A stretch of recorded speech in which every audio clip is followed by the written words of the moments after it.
LFC Daytrippers, brought to you by bookmakers.com.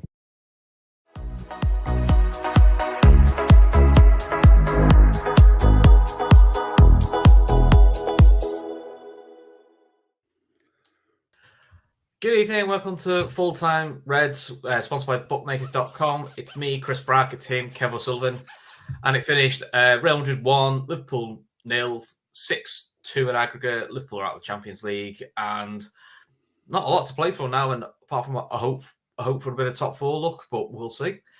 Kev, good evening, how are we? Good evening, mate. Not too bad. Just want to touch back on something from last night's show. Two things, actually. Red Chili put a super chat in after we'd gone off air. He's finally, if he's in the chat, I'll see him when he comes into the chat. I just wanted to thank him for that, because all of the money that comes in through super chats at the minute, whatever we get and whatever YouTube don't take off us, goes directly to the charity partner that we have at the moment. So we'll talk more about that later. But just want to say, if he's in the chat, thank you very much. If I see a comment from him, I'll just stop and thank him then. But apart from that, Ron and Luke had me believing last night at the end of the show, mate. They had me believing. They had me all in that we were going through and we were going to smash them. Ah, well, never mind. It's the hope that kills you. Yeah, I suppose so.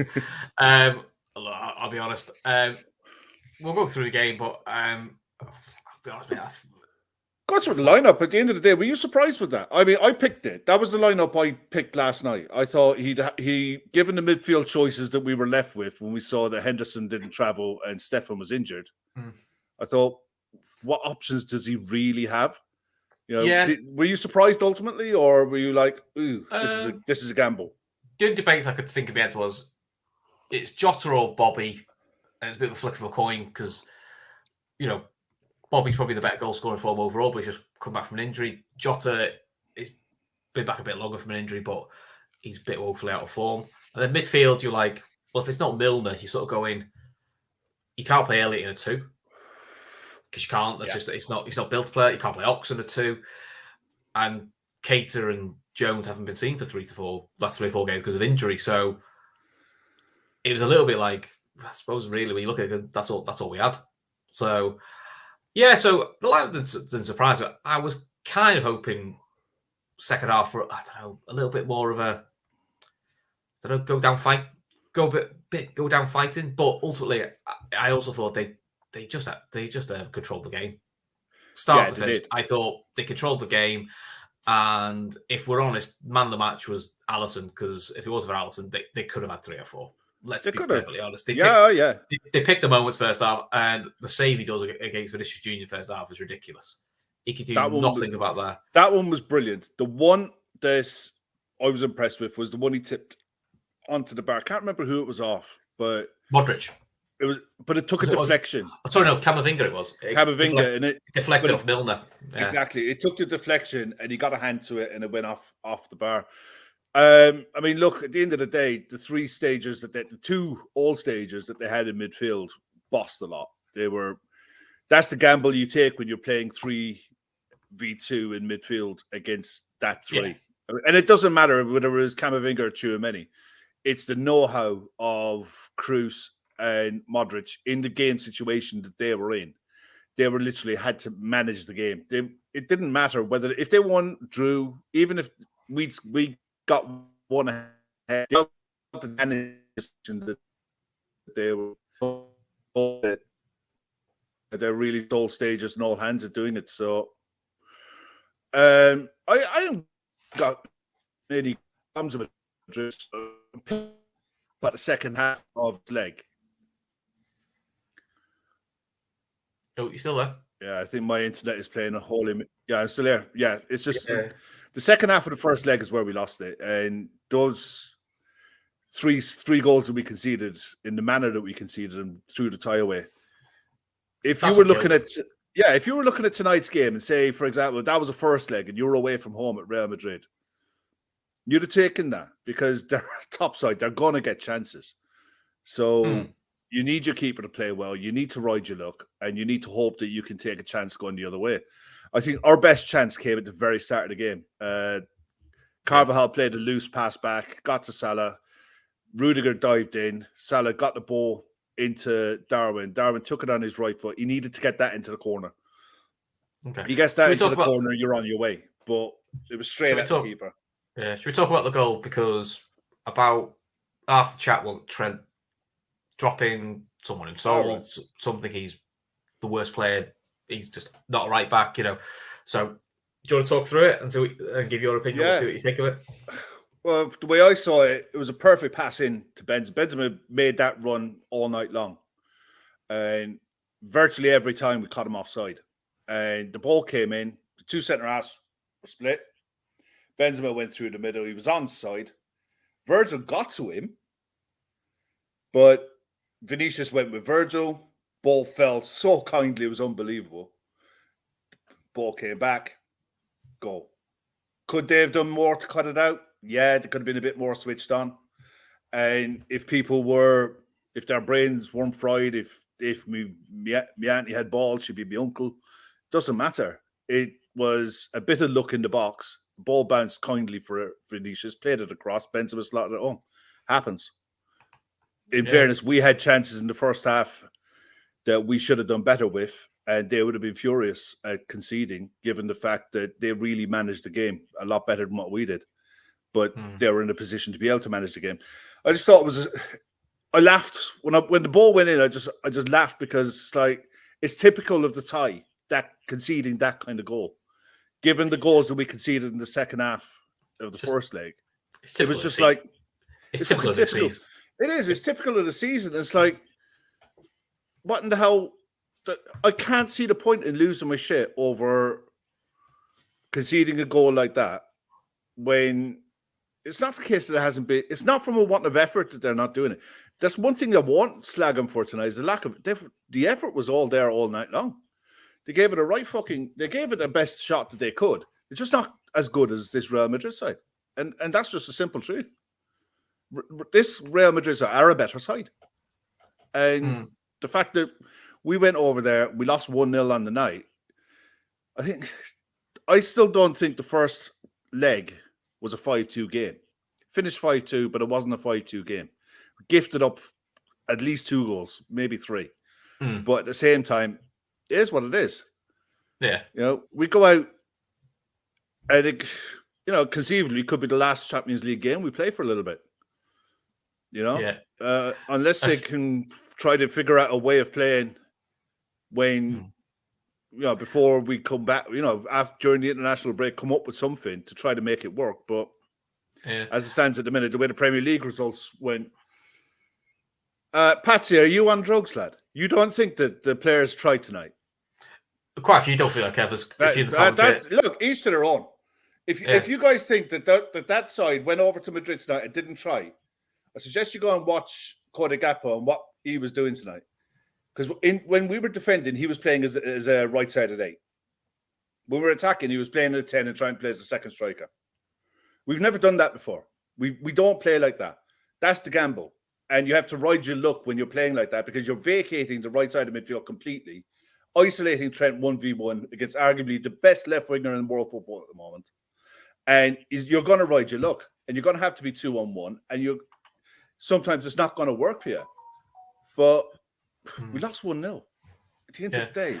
I don't think it's lack of effort. I don't think it's lack of effort. I think it's lack of quality. I think that's the more thing. Lack of quality. I think people confuse that. I mean, people say they don't. Players weren't arse. Players aren't interested. They're not arse. I don't think it's that players aren't not interested. I think players are mentally. I think they're deflated. I think they knew. I think a lot of them unfortunately know that they blew it in the first leg, and with the players they had out missing, they made their life even more difficult. Which is suck it. You have to suck it up because you sort of created your own issues there. Someone's asking, is Diaz back after the break? There is talk that he might be on the bench. He might make the bench for City. So, but I mean, well, he's back. He's back outfield training, isn't he? He's not trained with the squad, but he's back outfield training. And when you see him generally back outfield training, that's usually 2 weeks away. They're off. It's 17 days before we play again, but a lot of them go away. I know the Republic of Ireland have 3 games in this period. 2 of them are qualifiers. So I don't know. First of all, I don't know if Diaz will have been called up for his internationals. I don't think he has been. Well, I don't think he has to, but I think the club have the right to refuse to say he's not because he's been out long term. Yeah, you'd expect him not to go, but a lot of the others will, and a lot of the others will have 3 games, and a break away from Liverpool playing international football probably won't do him the world harm. It won't do him any harm. Let's be fair, good up for them. It's not like they're going to be playing either. They're probably going to sit watching it. So might do some good. Might get them rested up. Kenny from Heaven said, disappointed, but Klopp needs supporting now by FSG and us supporters. Yeah, look, I mean, look, the summer's the summer. You know, I always think of these sort of situations, you're never as far away as you think you are sometimes, but in the moment, it just feels a bit deflating, really. Yeah, right now, deflated, but you got to look at it the other side. You chuck in 2 good midfielders either side. I thought Fabinho did okay with what he was able to do. Milner's tried his out. One sec, Kev. Look, guys, if you want to give you a payment shot, that's fine. Don't start putting expletives and writing in capitals. Come on, act mature.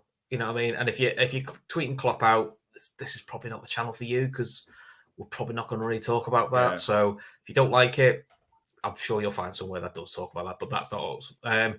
Let's talk about Klopp subs because that was also a bone of contention. People were not happy with it. Bobby for Jota made sense because Jota was dreadful. You know, he doesn't like.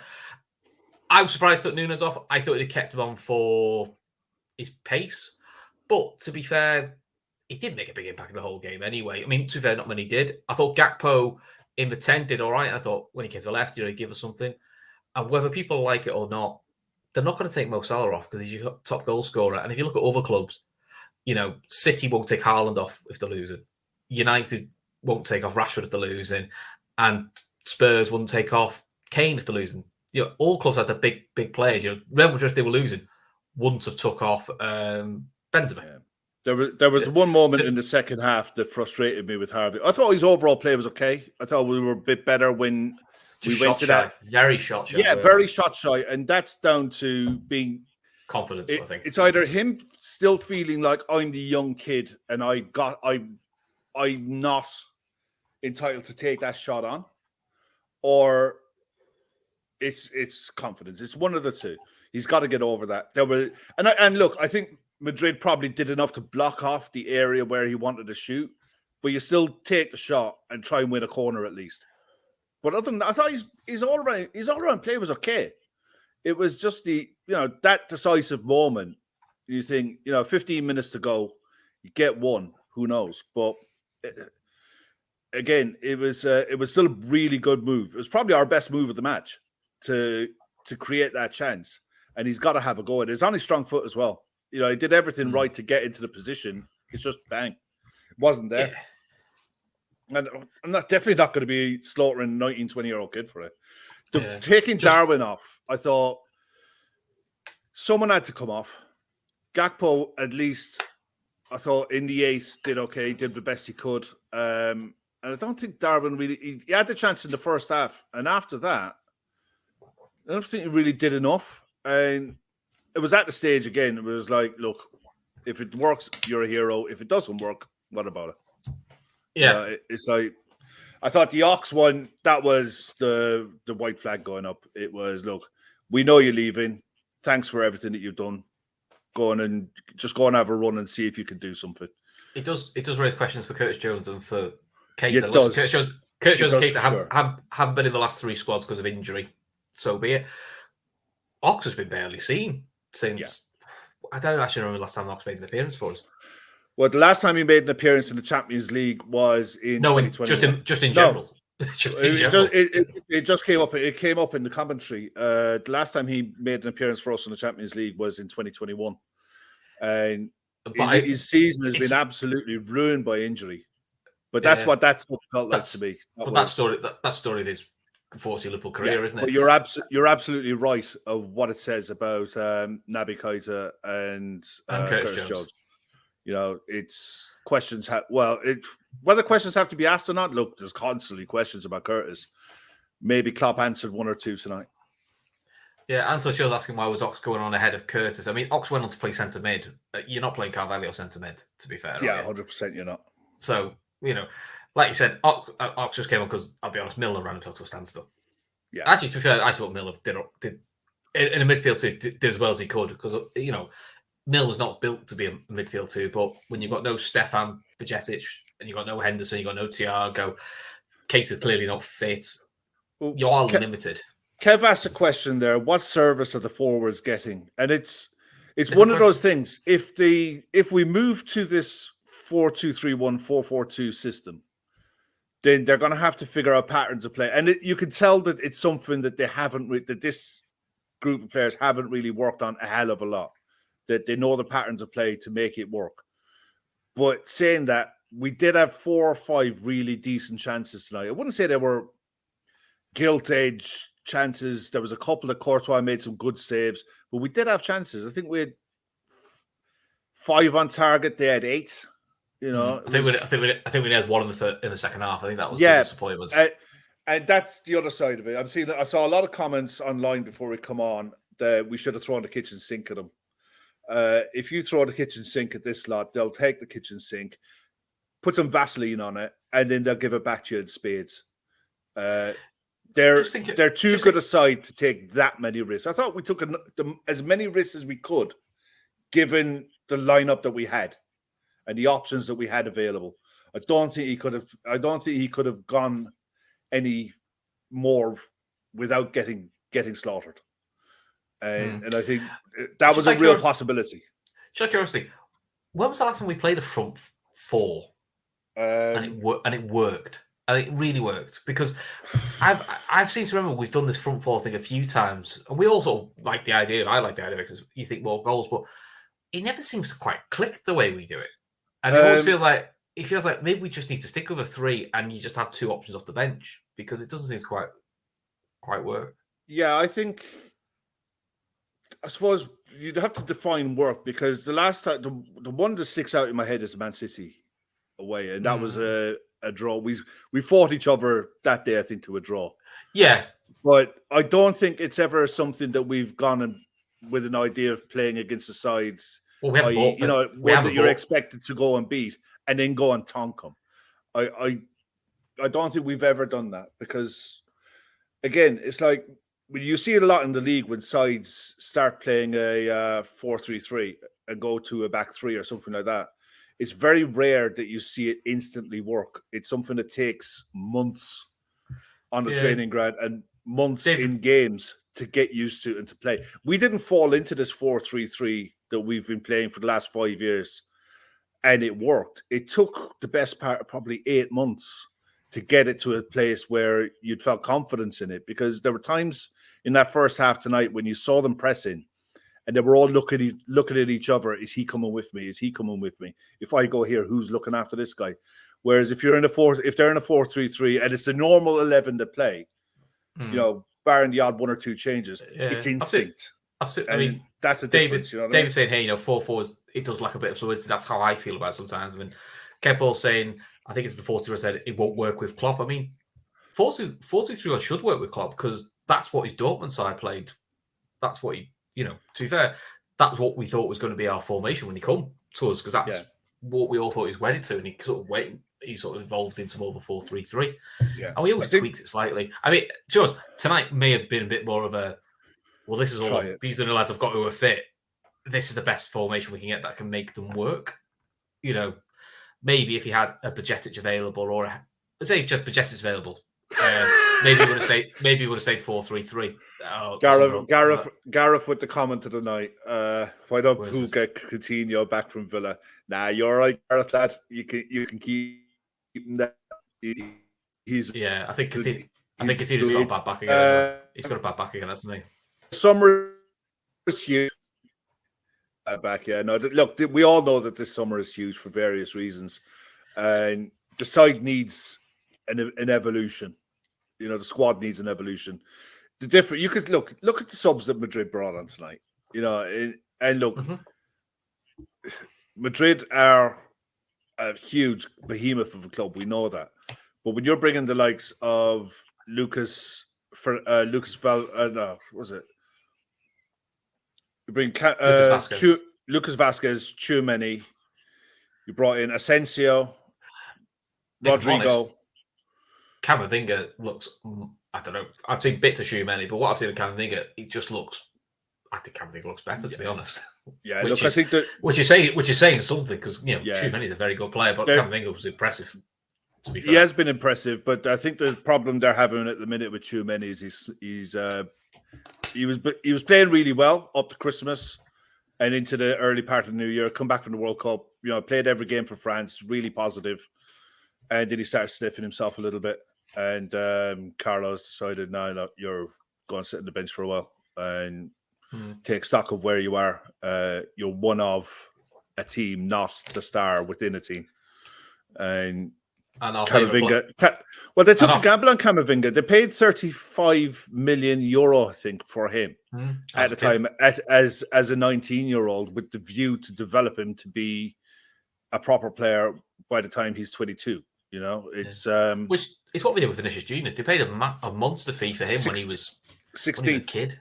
When he was 16, when he was 16, they paid 45 million euro for him. Which, let's be honest, it looked mad at the time, but now you go, fuck me, it looks a bargain. James Carr, come on, lads, we made them look good too. Yeah, I think you're going to make them look good, James, when you're playing a system that you're not accustomed to. That they're going to find space in between where we were leaving the gaps. And with who we had missing, I think that's kind of normal. I think that's what hurt us as well. So, look, we're both down about this, but I haven't got the energy to do the shouting, ranting, screaming thing. It's not really my thing. It's not really Kev's thing, to be honest. But no. Oh, there are times and places for it. There are, but this isn't probably it, to be honest. I mean, I've seen a lot, about the owners and about the summer. Look, the summer will take care of itself. I'll worry about the summer when it comes, ultimately. And look, Liverpool will sign players in the summer. I mean, they have to because there's physically lads leaving and there's gaps of the squad that need filling. Who we bring in, if there is the quality that we want, that will remain to be seen. And I think that's probably something we'll have to wait and see. Yeah. But, look, we should sign Benfica scouts. Look, Benfica it's actually really interesting. I listened to Tim Vickery do an interview on Sky Sports News the other day because they were talking about the routest of brewing between the FA and the Premier League at the moment. And it was actually brought up to him about Benfica and Brighton and all of these clubs. And Liverpool as well now have established an office in South America to have permanent scouts based there to scout the South American leagues. But Benfica have been doing that for years. And because of the language, the common language that Portugal has with so many South American companies, it's a natural destination for players looking for a stepping stone into European football is to look at the Portuguese league. It's just they're just natural bedfellows, and Brighton are trying to be that for England, but it looks like if the FA get their way, they'll prevent Brighton and others from looking at that market for bargains like they have done with Caicedo and Alexis McAllister, because if the FA get their way, those players wouldn't be eligible to play anymore. Wouldn't have been eligible to play had they been scouted this summer, say, for example. Yeah. Kenny from Heaven saying, we've no desire to be successful, and with what we're up against, we're being brilliant. We will come back again. Yeah, that's probably a nice sentiment way of looking at it. It has to be. That's what you've got to look at it. It has to be. You have to look at it that way, because what the hell other point is there of being a fan, or being a supporter? It's like, you'll go through a lot more shit times following a football club than you will do good times. Oh, mate, do you remember the joint manager? No, we don't. There's certain things we don't talk about, including wanting to have a discussion about. So this is the other thing we're going to do in the summer. Me and Kev are going to have a talk about the 6 foot of Hodgson, just to really depress everyone. I'm going to get hold of every single person who's in that chat. If I find your Twitter handle, I'm going to tell you to go sick that night and don't come. Don't come on. I'll still do the show. I'll still speak you. If anyone is in the chat and seeing the post-match comments, if you wouldn't mind, would you please? Well, Jack. Throw some comments in about what Jake's in the comments. To be fair, Jake's our press correspondent, isn't he? Because he's very good at sending us that. So hopefully Jake is there. Gary D, saying, how do you feel about being out of Europe will affect our top 4, Jakes? I mean, with how thin our squad is, less games may help, but to be honest, I don't think it makes a difference now. Because you don't know which Liverpool turns up. Is it the one that is shies against Bournemouth, Nottingham, Leeds, or is the one that beat United and City? You just don't know which one's going to turn up, do you? I think that's the frustration. For me, it's literally all mental. It's not anything to do with attitude. It's a mentality block at the minute that they concede a goal, they go one down, and they literally have no confidence within themselves to think that they're going to get back and not just level it, but go on and score 2 or 3. There's just they look so devoid of confidence. Yeah. First comment from Klopp is the game we saw tonight. Madrid was the better team in 3 halves of 2 games. Madrid were better teams, so go through. Wouldn't argue with it. You can't argue, can you? Klopp, you never walking on being played. It's a nice gesture from the Bernabeu. It's very nice to play against each other. I'm sure Madrid love playing against us because they keep beating us. They keep beating us, but I think a lot of that might stem back to how Modric and Benzema were treated by Anfield when they came off the pitch. And Modric made a point of commenting on it afterwards online, to thank the fans because he was applauded off the pitch, and so was Benzema for their performance on the night at Anfield. And I think I know some people will think that they're taking the piss. I don't. No, because there is a tradition of that in Europe. Normally, we used to chant each other's names in the early years as well. I think that's been done before. Laszlo saying, I think to me, I know what you're saying, but the summer is 3 months away and work is needed, which won't take care of itself. Well, it will. It will take care of itself. The club will take care of it. I'm not going to sit and worry about it for the next 3 months because I haven't got the energy. I haven't, and I can't influence it, so I'm not going to waste my energy on it. That's what I mean. The summer will take care of itself. We'll see what the club do. I've no doubt the club is already working on the summer, like most clubs are. I mean, in fairness, you're into the middle of March now. You'd want the hard yard, and any signings that you're bringing in, you'd want the hard yards to have been done. And there probably are the hard yards done of players, depending which competition you're in. Yeah, it's probably also been done because there probably will be players they want that they know won't come. I don't believe, despite what you say publicly, there are some players that you just go, if we're not in Champions League, we're going to struggle to get him anyway because we're in a race with 2 or 3 others. So we need the backup. The backup might be just as good. But there are some players who may want to come to it regardless of where you are. But again, who those players are? I'm very much a firm believer that you look at what Manchester United did while they were out of the Champions League. Nobody will ever tell me that you cannot attract quality players to come to your club. It's whether you pay you pay the premium. There's a difference. That's the big if. United will pay the wage coverage. They paid it with Anthony, but they got fleeced. Yeah. They got Casemiro, and I think that was probably fair business. They've overpaid for players, no doubt about it. But at the same time, Arsenal had no problem attracting players outside of the Champions League, the likes of Odegaard and some others that you look at, Saliba, these type of players but they're young. I would say they're young up and comers. If you know, but what I mean. To an extent. I don't believe for a second that we need game players coming in this summer that are the finished product. I don't want players coming in who think they're the finished product, to be honest.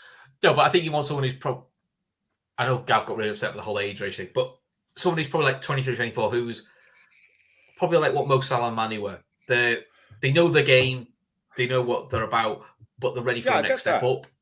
That's what I mean. I don't think we need to go for kids. And I don't believe for a second that you cannot attract those players. I really don't, because you look at every club in the Premier League, being in the Champions League, Spurs, United, Arsenal, fucking West Ham signing Lucas Paqueta, Newcastle signing Bruno Guimaraes. It's not like they're paying him absolute fortunes. You can attract top players because of the league that you're in and because of the way. Believe it or not, the vast majority of leagues of top clubs around Europe, in Italy, Spain, I'm talking about the major leagues, they do not pay anywhere remotely close to what is being paid in the Premier League. They just don't. So attracting top players, I believe, won't be a problem. I honestly don't believe we are going to lose out on any player because we might not be in a competition for 1 year. I don't believe that for a second. Yeah, just the ones in the chat who were saying Klopp stuck as far as we can. We need a new manager. Yeah, the usual rhetoric. Who are you bringing in? I'm just curious.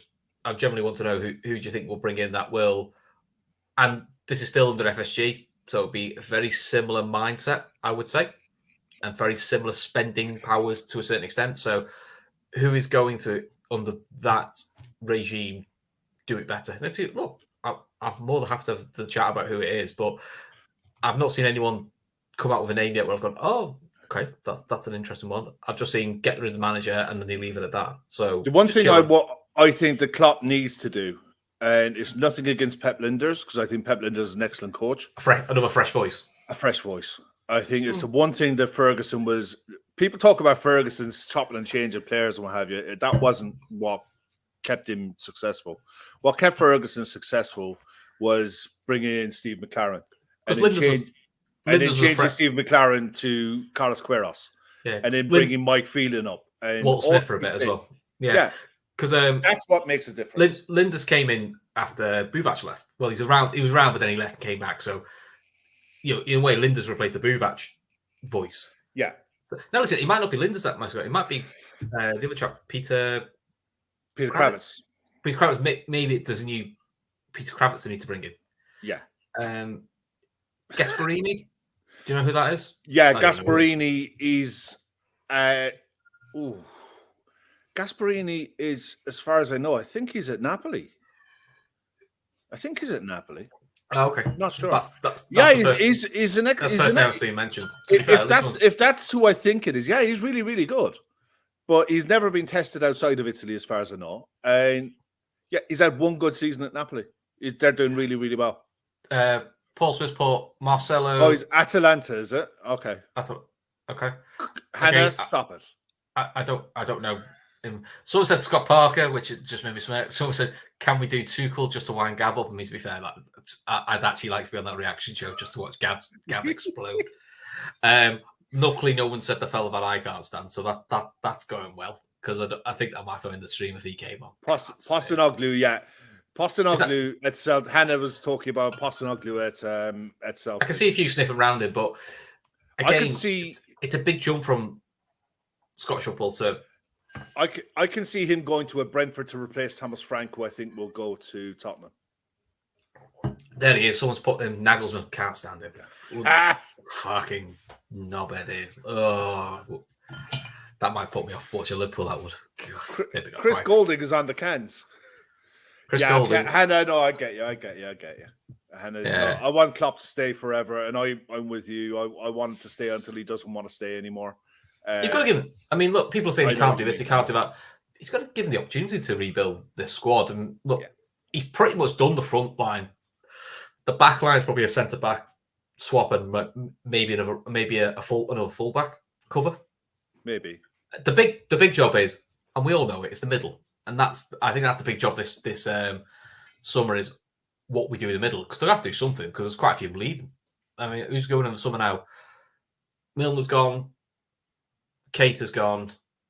Ox is gone. Melo's gone, but I don't think we've ever really seen him. So, So it'd be interesting. Paul was saying the manager said he's won 2 Copa Libertadores at River Plate and finished the most successful manager. Okie dokie.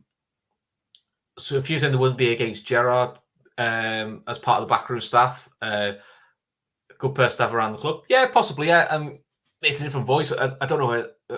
Do you want someone who's more of a motivational voice, or do you want someone that's more of a tactical voice?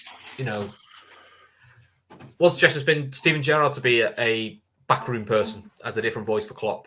I think because the backroom is go down 2 routes, couldn't it? Because Ferguson always went. I don't see what he brings. That's the question. Yeah, I don't see what Steve brings to the. I don't think he's tactical to come into the club at this level, and I don't think the players would react better than what they're doing now. Does he offer anything tactically? That was the one thing with the Fergie number 2s he brought in: Carlos Queiroz, Steve McLaren, Brian Kidd. Steve McLaren. They were probably more of a tactical people, and actually they probably did training as well. So to take the pressure off Ferguson to go and do his planning for games. And that's maybe, now listen, I think Lenders is doing that. Maybe that's what he wants, another slightly different tactical voice. I mean, if you're saying it could be that person could be Xabi Alonso in a couple of years' time. I mean, Xabi Alonso early days, but by Leverkusen wise is looking quite impressive. So Laszlo actually made the point there. Xabi Alonso too.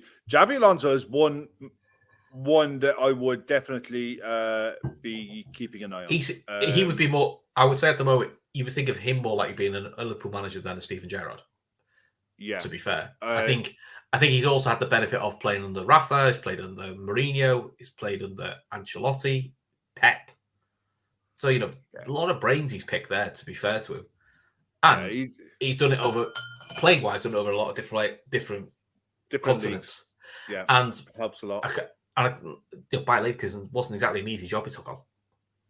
To be fair, either. So look, early days, but he's doing quite well. Yeah, it's just one of them. I mean, I think we all know that this side is at the end of its cycle, in terms of it's been through 5-6 years of giving really good account of itself, points wise, trophy wise, but it's at the stage it needs a serious refresh. We know it's coming, but we've still got to get between now and then. And tonight's results in the league didn't help.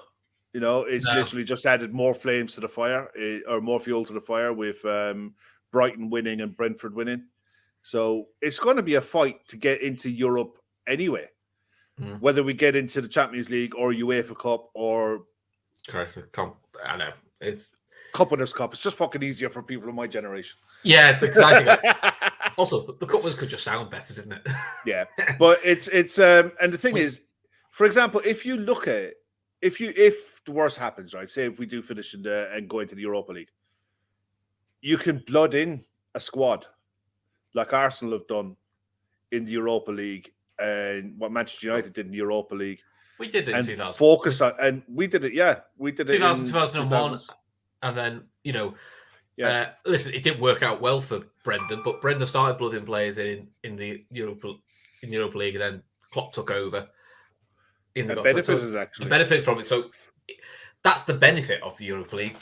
You don't want to be in it, obviously. You don't want to be in it. It's Thursday. You don't want to be in it. It's the whole Thursday Sunday thing, which just mentally for English sides just doesn't work. We just don't seem to be able to cope with it, and it's just the sheer volume of the game. Yeah. The extra 2 games you get in that competition if you get that far. Right now, that's miles off. Right now, that's miles off. And at the end of the day, there's enough. We've got the international break coming up, and to be honest, I'm footballed out.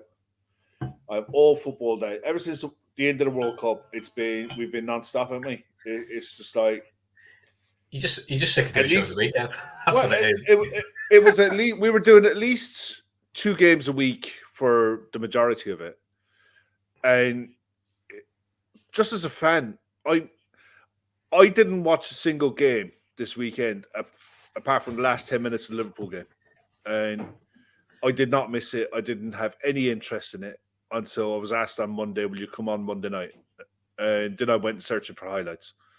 Up until then, I had no interest in it. And it's like, as a fan, I need a break. I need a break from it for a few weeks and maybe just come back. So I can only imagine what the players must feel like. On the positive side, mate, I had a great time on Sunday. Yeah, you did. Yeah. I had a great Sunday. The women won probably almost guaranteed staying up. So that was vital, wasn't it? That was big, especially because Spurs have actually just gone and won today to go 2 points behind us. But yeah, let's give themselves a 7-point cushion now, the game in hand. Unfortunately, the game in hand's against Chelsea, so so we'll say a 7-point cushion. But yeah, that was big win that. And again, the women's team is opposed to the men's team. Half the squad's injured, so it was a really big. Kev's getting the sack from Gav after that comment. Which one? Now? Which one? Which one? Narrow it down. It could be big too. Kev's on the egg chasing. I am definitely on the egg chasing on Saturday. 100% on the egg chasing. Yeah, Ireland, England for the Grand Slam. Ireland going for a Grand Slam on. I know Saturday. very little about rugby, but I saw a bit of the England-France game and thought just got smashed. One thing I wanted to say: did you see the video going around Twitter that Jordan Pickford did? That was nice. Really nice. Really, really nice. Really well done. If you haven't seen it, Everton check do it out. Everton do a lot of that sort of stuff, to be fair. Same as Liverpool. Yeah, it's nice to see. It was really well done, and credit where it's due. That kid made that kid's dreams come true. Red Steve, Kev's gone full Phil Casey here, not watching football. I'm not quite that bad because Phil Casey would be watching alpine skiing at this rate. Phil Casey still thinks Lucas plays for Liverpool. He hasn't realised that he's left yet. Oh no, Lucas has gone through the mill at the minute, isn't he? I know. Poor kid. But yeah, that's it. We got 12. Is it 12 league games to go? 12 league games to go. Yeah, 12 league games to go. Shane McCall. 12 league games to go. Genuinely be surprised if we get 20 points. So we may be looking at finishing in less than 60. When was the last time we said that? That's a quiz question. It's been a while. It's been a minute. Was that probably Brendan's last season? Quite possibly, yeah. And it just goes to highlight the amount of work needed to be done. And it might surprise a few if you might get the odd senior player asking to leave or being sold in the summer. Yeah, because there might be some senior players just going like, they just need to go because he may feel the legs are gone, or wherever Klopp wants to take the club next, he'd be like, what we're going to do there. Kenny says, be at Goodison for the derby. I will, yeah. It's the women's derby in a week on Friday, 24th March. So live on TV? I hope so. Bound to be, isn't it? Yeah, I think that's why it's on a Friday, because I think it's on Sky. It's on Sky, or it's on the FA player, which you can download, and it costs you now, which is well. Good. I think we've got a game coming up. I don't know. I think we play Latvia, and then we're playing France at home. And Greece away. Here's a question for you, Jay. James wants to know, what do you do during the summer? Because I love your podcast. Thanks very much, James. Do you know what we do? We do loads of random shows. We do quizzes. We love a draft. Quite good. I mean, you and me are rubbish at them, but we have fun with a draft. You and me have done a few history shows, haven't we? Where we just picked the seat, where we just picked like a Champions League run or a European run. And just talk through the games. Talk through the games of it. Yeah. I mean, during the summer, I used to watch absolutely bucket loads of cricket. I used to watch shed loads of cricket. I don't watch as much anymore because, again, cricket has gone the same way as football. It's pure saturation. There's so much of it. It's just it is the Ashes. I used to love test matches. Maybe if you do a test match review, you and me, that could be fun. that could be fun. Test match review. Day at the test with Chris and Kev. Yeah. But no, I used to love watching the test matches, and it's like, but there's so much of it on now. It's the same with football. There's so much football on. Yeah, I think people are just a bit phased out. There's apathy towards a lot of football now. It's different, I suppose. If you're an Arsenal fan, you're loving life at the minute. If you're a Man City fan, if you're one of I think if you're at both ends of the table, you're a bit more into. I think because we've not been used to this for a few years. We're a bit like. It's a fucking drag there, Sean, these days. Yeah. This is the turgid stuff that we forgot. Johnson was asking it, who's my favourite women's player? I think it's probably still Kerry Holland, partly because she's a really good player. Kev, for you, she's a bit of a genie. She could play as an attacking mid, she could play a holding mid, really good all-round player. I have a soft spot for her because she's the first professional footballer I ever interviewed. So I always kind of want her to do well. But the other one to look out for is there's a Japanese lady just called Fuku Nagawa. Mate, she looks proper, doesn't she? It's a bit Thiago-ish, bit Alonso-ish. She's ridiculously good. I love that from Sonny Kang. He knows you only too well. Bracky makes up his own quiz and then makes up his own random wrong answers. I did. I remember that show very well. You've been here before, Sonny. Oh, this one. Kenny, do a show on players we maybe nearly signed. Hey, do you know what? That could be a good show. That could be interesting. That could be good. Because I remember the Bowyer thing. That really split people. That got close. He was in the building. Close. He'd done his Remy. Yeah, I remember Remy. It was a heart. Lorik Remy. Yeah, there was an awful lot of talk about Lorik Remy at the time. He was really good. He was a good player. Tony Cruz. I don't think we were ever close. No, Tony Cruz weren't very close. Diego Costa would have been interesting. Well, Diego Costa, we activated his buyout clause and he decided not to come. But it's like it would have been Diego Costa and Luis Suarez up front. That's a scary front two, that, isn't it? Also, it's about 20 red cards as well, to be fair. Wacky. Samau is the one that always gets... Sheringham. Sheringham's a great one. David Silva. Rafa was desperate to bring in David Silva. Rafa that summer wanted David Silva, David Villa, and the forward who went to City who kept getting injured. Can't think of his name now. He's played for Fiorentina. It'll come to me in a minute. Sheringham's a good one. That's who Roy Evans wanted, and the board said. Yeah, the Ukrainian was Konoplanka. Yeah, and the Brazilian. The Brazilian. He went to China, didn't he? Oh God, João Teixeira. João Teixeira, yeah. João Teixeira, yeah. His YouTubes were brilliant. I remember Sheringham. Barbosa, the Brazilian striker, Barbosa. Hey, Julian Draxler, Julian Draxler, good player, good. Yeah, Sheringham was. We wanted him, but the board said he was too old, so he went to United. That's it. And Stefan Jovetic. Stefan Jovic. Yeah, Stefan Jovic. Wasn't he? Didn't he go to Madrid? Didn't he? And I think he left Madrid. He left Madrid after one season, and I think he went to Frankfurt on loan. And I don't know where he is now. He might be at Frankfurt still. I'm not sure. Where's another one that suggested to us? An episode of Songs Through the Ages for LFC. Like all the chants. Oh, Josh, I can't remember half of them. No, it's a good idea for it's a good idea for a show. But that's one thing That's one thing. No, we wouldn't have a hope. We wouldn't have a hope. Batistuta would have been some player. If you want to talk about Gabriel Batistuta, the next time you see Keith Plunkett on a show, throw that name in the chat and just watch his eyes just light up. And the big smile going across his face. Yeah, he was at Rome with that Fiorentina kit, Joe. Yeah, the Fiorentina kit always makes you think of him. Yeah, Laszlo there, Damien Duff. Damien Duff was Chelsea. Was that when he was at Blackburn? And before he went to Chelsea. Yeah. Chelsea just came in and just outdid it. Chelsea outdid everyone that summer, didn't they? Michael Laudrup, one for your age, Kev. Oh, Michael Laudrup, him and Brian, the two Laudrup brothers. Outstanding. He turned Liverpool down, didn't he? Because he didn't think he'd play. Yeah. Brian, Gabriel Heinze. Fergie wouldn't let him go. I'd rather sell him up. That was good. Such a good player. Such a good player. You know, it was. This is much better than talking about Real Madrid. Sorry, if you want to talk about the Real Madrid game, me and Kevin are done with that now. We're reminiscing. Yeah, we're done with it. We lost. We're out. Phil Jones.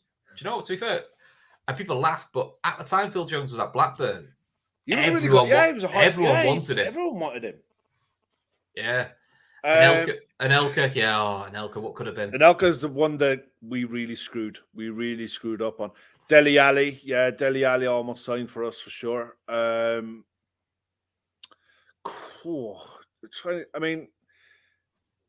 me, the one that we signed and Rafa couldn't make it work was Robbie Keane. Madge, if we were ever close to Paul McGrath is still, to me, the best centre half I'd have ever seen. There's still the famous Rafa quote about Robbie Keane, though, isn't there? I asked for a lampshade, you brought me a couch, or vice versa. You're like going, already you were like going, oh, I didn't want him. Yeah, that's telling. It was bad because I looked at Robbie Keane. Robbie Keane was a proper goal scorer, and it was like he just didn't get. Unfortunately for like all goals, he just didn't. He didn't get a chance. He didn't get a chance, but he didn't get the early goal, which probably would have settled him down. But the bad thing was he did 6 months, and we sold him back to Spurs. Yeah, and then bring anyone in. No. I'd rather he sat on the bench than Devon N'Gog. Come on, no disrespect to Devon N'Gog, but there were levels to this game. And he's very low. He's very low. Apart from his United goal and his Arsenal goal, that's it. Yeah. And then making the point there, Klopp wanted Brandt over Mo Salah. Julian Brandt is a really good player. I thought Brandt played really well the other night before he went off injured. He's had a really good career, but let's face it, nobody, and I mean, nobody saw what was coming with Mo Salah. The only person who believed that was happening was Mo Salah. Nobody saw that coming. Jonathan Boland there, Nabil Fekir. And he's gone on to have a really decent career at Real Betis. He's done really well for himself. Paul has just done his ACL, hasn't he?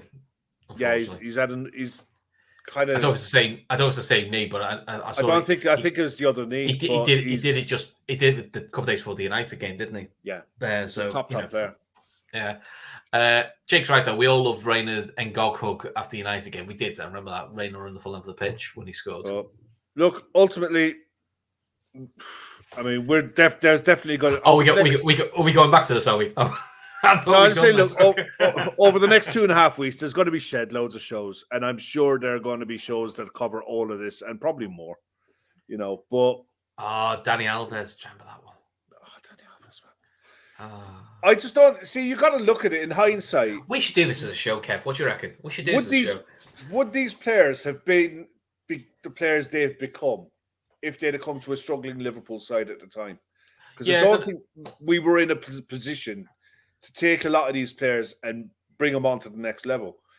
It's just Danny Alves. You think of Danny Alves, the way his game evolved. It evolved the way it did because of the style of Barcelona. Danny Alves was never a good defender, but Danny Alves is always a slide. There's also that sliding doors thing. Is well, if we kept X, going you've kept X, but would you have got a certain player in a couple of years' time? Yeah. You don't know. You don't know. You look at one that sticks out in my head, and I thought is Arbeloa. Arbeloa was pretty good for us. He was phenomenal for Madrid. The mistake was letting him. The mistake was getting Glenn Johnson made sense because we need to be more progressive. But we probably still should have kept Arbeloa because he could cover both. In fact, Real Madrid bought him. Sort of told you, should we have sold him? Because it's not like he's gone to some it's not middle of the road Spanish one. He's gone to Real Madrid and he played a lot for it. It wasn't even the squad play. He played a lot for Real Madrid. Okay, well, we'll definitely cover all of this and more coming up. Who do you think wins the Champions League from here? Now, who do you think and who do you want? Because who you think and who you want are going to be two different things. I quite like Bayern to win it, to be honest. I don't mind Bayern. I'll go with, I think Bayern, I'll say, I hope Bayern. Napoli will be quite, actually no, I think Bayern, I quite like, part of me will quite like Napoli because it's just a bit of a different name and it's a bit of a random one. Don't particularly want another English side to win it because I don't care for any of the English side, so. Yeah, I'm kind of the same. I'd love to see Benfica go a long way in it. I think Benfica, given the fact they lost Enzo Fernandez in the January window, and they still look a really good side. I like watching them play a fair bit. Napoli are just crazy. What happened in Napoli today, mate? Wow. Yeah. How bad is that? The other side of it is you look like you could have 3 Italian sides into the last 8. First time in years that's happened. I wouldn't say the Italian league is back by any stretch. I just think that the draw was really kind to them. Jake's points of announcement. I don't want Bayern to win it. I've just remembered it. Your man's the manager. Yeah, I'll be 1 second. I'll stick with Napoli then. Let's go with Napoli. Brian's got anyone but City, Chelsea, and Madrid. So it's quite a few then. Oh yeah, Pablo Aimar. That was another name that was linked. Was it? Oh, what a player he was as well. Kev, Pablo Aimar. Again, one for Keith. A silky player, but I think he was definitely one. I don't think he'd have suited the Premier League at the time he was playing. I think he was suited to La Liga and in Serie A. He would have been suited to those type of slower leagues, less physicality. It was a quality number 10. There was a few of them around at that time as well, but Pablo Aimar was highly high. Pablo Aimar was part of the Argentina side that won the Olympics in Athens, if memory serves me right, because I think Recoba was at that Olympics as well, because Ireland did really, really well in that Olympics. And I think we had Robbie Keane was there, Damien Duff was there. But yeah, it was a great time for football. It really was. Who do you think's going to win it, and who do you want to win it? I think Man City will win it. It wasn't because of how they played last night and how they won last night. I looked at how they set up with the 4 centre-backs at the back, and they have goals in Haaland like you wouldn't believe. If anything happens to Haaland, I think they could struggle because I think the goals coming from elsewhere in the pitch they're not as fluid as they were in previous years. I think they depend a lot on weight. They're overly dependent on him now in a lot of ways, but I think if the draw is kind to them, They've got goals and they're hard to beat. That's a good combination going into in knockout football. Yeah, I'm not convinced totally, but I think they've got a really good chance. The only reason I've never been convinced with City in Europe is if you look at the first leg with us, where we went 2-0 up, and Madrid just suffered for the first 25 minutes. Madrid know how to sort of like suffer and stay in a game and then hit you with it. I think Bayern have that about them, and if you do it with clubs, they just know how to. I don't feel City know how to do that because I think, to be honest, they very rarely get put in that position. Apart from last stage of Champions League, I just don't know. That's what I think with Man City, with Man City, it's like us at the moment in away games. It's a mental thing because they should have battered Madrid last year. They were the better side by a distance. I think everyone said that when we played Madrid. But I think eventually they will get one over the line. They just will. I've still got the feeling they're always in the last knock-ins of the tournament. So eventually they'll get it. I don't know why I always think when they do win it, it won't be with Pep. It'll be with some like random. It'll be like when Chelsea won it with Di Matteo when they had like Ancelotti's, Mourinho's. They had all these great managers, and it was just a randomer who covered them for 6 months who won it for them. It sort of feels like something like that happened with City. Yeah, Chris makes a good point there actually about Man City. The problem Man City has is Pep. Pep is likely to do something mad. And again, I think for him it's possible. I think for him it's a mental thing of I need to do something different to win it, and I get why you would think that because it hasn't what he's done before hasn't worked. But sometimes he just needs to get out of his own way and just play the way that got him to dance, and it will. Because it works in every other competition for him. So I'd love to see Napoli win it. I think they're probably the most entertaining side in Europe to watch. Also, it's like when Marseille. It's just when something different in it. You know what I mean? It's not one of the established. I like seeing that type of. I want to see that type of football rewarded. I hate it when a Mourinho side will go and win anything, or a contest side will go and win anything, because I hate seeing that style of football rewarded with anything. It should be consigned to the bin, and open attacking football should. I want to see that reward, and I don't really give a shit who plays it. It's just when it comes, because that's the style that clubs will follow. If you see the likes of what Mourinho does and what Conte does become successful, other sides will try and play that way, and eventually football becomes horrible to watch. Yeah, you see, the more attacking successful sides you have, the more entertaining games are. You're not going to win them all, but I want to see that type of football rewarded. Yeah. So a couple things before we go. Don't forget our charity, breast cancer awareness. 12 ladies going to do the Dublin Marathon. Any idea where we're up to with the total at the moment, Kev, for them? I think it's over 2 and a bit grand. There's still an awful long way to go. If anyone wants to donate money for a prize, they can email LFC Daytrippers at gmail.com and arrange to do that with Gav, and Gav will just go and buy it if someone wants to do that. If someone wants to donate a prize, email them and they'll be able to get you in touch with someone that can get the prize to them. It's for the golf day mainly, and a lot of the money that we're going to be able to raise is going to come from the golf day. It really will make a big, huge dent into this 20 grand total that we've set ourselves. But the hope is that if, as you all know, any super chats that we get obviously goes into the pot, but YouTube takes a cut. If you don't want that YouTube taking that cut, go into the description tabs and click on the link. It takes you to a portal that you'll be able to donate and read about the charity and read about what they want to do and make your own decisions. And you can also share the link from there onto your own social medias through WhatsApp and Twitter and Facebook and what have you. There we go. Thanks, Red Steve. 2240 is the total so far. There we go. And then in terms of shows, so what day is it? Wednesday, Thursday. I've shut. I think shows. We've got a show tomorrow. I don't think so. I think we're off. Hey, Kev, we're off Friday. We're off Friday. Well, St. Patrick's Day on Friday, so there was never any chance of doing anything on Friday. Plus, the Liverpool gates will ruin us. So yeah, no, I don't know if there's going to be anything tomorrow. So the best thing you can do is hit the bell icon. Keep an eye on the social medias if anything's coming up. Also, there definitely will be a Fatback 4 on Sunday. 100%. And if you're not sick of my face, which probably most of you are, we have got a women's show that went live a couple of days ago. Yesterday, yeah. It's myself, Neil Laxton from Anfield Rap, and Philip Small from the Anfield Rap and Liverpool Women's Supporters Club. Just reviewing the last 4 or 5 games since the previous show.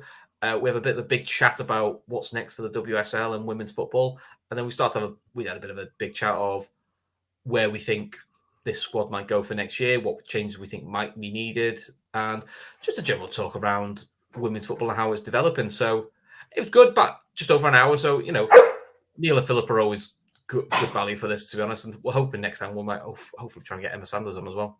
So, all good fun. And but until then, maybe get the odd player or two. Yeah, hopefully. That'd be good.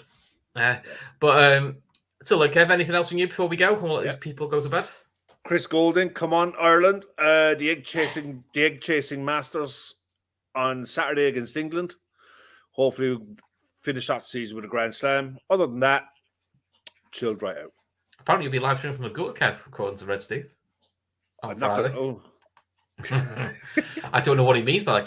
Kev doesn't drink anymore. He stopped drinking. Honest. I think I've probably had about 7 pints since Christmas, or since the New Year. Robert Maguire, honest question: will we ever see Jota offside? I bet we won't, because he wasn't offside. There's the penalty shout one. Yeah, the ref blew that up before the foul, so the VAR can't look at it. Yeah, the VR couldn't look at it, even if he was onside. Yeah, the ref wouldn't have been able to give a penalty because it was a penalty. It would have been a penalty. 100%. Yeah, do you remember that Wolves goal a few years ago that we scored, where the ref blew to say it was handball from Lallana and we tapped it in, and the VAR had to wait to see when the ref blew the whistle to make sure they're allowed to look at it. Yeah. So that's why they've done the let the play flow. But look, it is what it is. It's very likely it made any difference, but difference now. Anyway, look, we'll let you guys go. Sadly, Liverpool are out of the Champions League. This season just continues to be frustrating. But, listen, thanks for watching. Hit the bell icon. Please subscribe. And listen, we'll be back. The guys will be back on Sunday with Fatback 4. And you'll see me and Kev, and we'll find something else to talk about, no doubt. Probably talk about football kits or something, Until then, speak soon.